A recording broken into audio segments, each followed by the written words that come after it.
Assalamualaikum warahmatullahi wabarakatuh. Kami dari kelompok 3. Kali ini kami akan mempresentasikan tentang Currency in Islamic Law, Syariah Analysis of Bitcoin. Nama kelompok Fitria Fatikasari, Gusis Maryuni, Linda Silastari, dan Muhammad Hamdan Nurhuda. Yang pertama ada filosofi mata uang dalam Islam. Islam tidak mengakui mata uang sebagai subjek perdagangan, kecuali dalam beberapa kasus khusus. Mata uang tidak membutuhkan utilitas lain selain sebagai alat tukar. Tidak hanya utilitas atau fitur lain yang diakui dalam satu unit mata uang ketika diperdagangkan untuk denominasi yang sama. Oleh karena itu, tidak ada ruang untuk yang diperoleh melalui perdagangan uang atau dari mata uang yang sama atau surat-surat yang mewakili mereka adalah bunga. Oleh karena itu dilarang. Mata uang alami memiliki fitur bawaan yang membuatnya cocok untuk digunakan sebagai uang. Oleh karena itu, para ahli hukum menyatakan bahwa ia memiliki sifat intrinsik tamaniyah atau fitur moneter. Di sisi lain, mata uang adat tidak secara inheren memiliki fitur moneter. Namun itu diadopsi sebagai mata uang oleh orang-orang.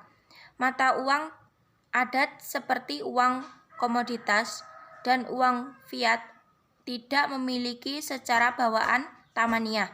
Meskipun uang yang komoditas memiliki nilai intrinsik, ia tidak memiliki tamaniyah. Manusia secara alami tidak melihat komoditas sebagai alat tukar, melainkan subjek pertukaran. Hukum Islam Transaksi Bitcoin. Hukum Islam Transaksi Bitcoin, Majelis Ulama Indonesia atau MUI sempat memberikan penjelasan bahwa penggunaan Bitcoin sebagai alat tukar dihukumi mubah atau boleh. Namun terdapat 11 poin yang menjelaskan bahwa Bitcoin dihukumi haram. Bitcoin hukumnya adalah mubah sebagai alat tukar yang berkenan untuk menggunakannya dan mengakuinya. Namun, Bitcoin sebagai investasi hukumnya adalah haram karena hanya alat spekulasi, bukan untuk investasi. Hanya alat permainan untung rugi, bukan bisnis yang menghasilkan. Yang selanjutnya adalah elemen hukum yang diperlukan untuk mata uang. Ada 3 elemen yang diperlukan untuk setiap mata uang yang valid dalam Islam: mal atau kekayaan, mutakhawim atau memiliki nilai hukum, dan tamaniyah. Komponen utama untuk setiap nilai tandingan atau pertimbangan adalah mal. Definisi yang diterima dari transaksi antara ahli hukum muslim adalah pertukaran mal dalam pertimbangan mal atau Al-Marghinani 2008. Setiap pertimbangan dalam kontrak komutatif harus mal. Jika pertimbangannya tidak mal, kontrak batal atau bail. Secara bahasa, mal dalam bahasa Arab mengacu pada segala sesuatu yang dapat diperoleh dan dimiliki, apakah itu jasmani atau ain atau hasil manfaat. Contohnya termasuk emas, perak, tumbuhan, dan manfaat yang diperoleh dari aset seperti tinggal di rumah, mengemudi kendaraan, dan lain-lain. Tauhidul Islam 1999.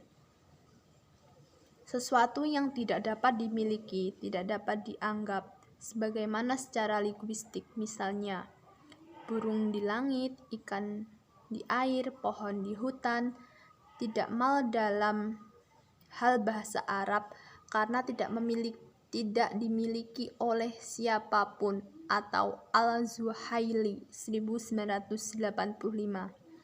Setelah kodifikasi hukum Islam oleh berbagai mazhab, istilah mal diciptakan untuk menunjukkan makna dan konsep teknis yang berbeda. Dengan demikian, para ahli hukum dari mazhab yang berbeda-beda dan pemahaman mereka tentang mal Wahidul Islam 1999 mengkategorikan definisi mal menjadi dua pemahaman, pemahaman Hanafi dan pemahaman mayoritas. Ada beberapa definisi umum yaitu: yang pertama, mal adalah naluri manusia yang cenderung dan mampu disimpan untuk digunakan pada saat dibutuhkan, atau Ibnu Abidin. Yang kedua, mal adalah sesuatu yang diciptakan untuk kebaikan manusia. Mal membawa serta kelangkaan dan kekikiran, atau Utsmani 2014. Yang ketiga adalah mal adalah apa yang biasanya diinginkan dan dapat disimpan pada saat dibutuhkan, atau Haider 2003.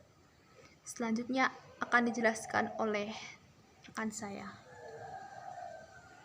Kekurangan dan kelebihan Bitcoin. Kekurangan Bitcoin yang pertama, gejolak harga. Kedua, masalah peretasan. Yang ketiga, penggunaan terbatas. Yang keempat, tidak dilindungi oleh SIP JP.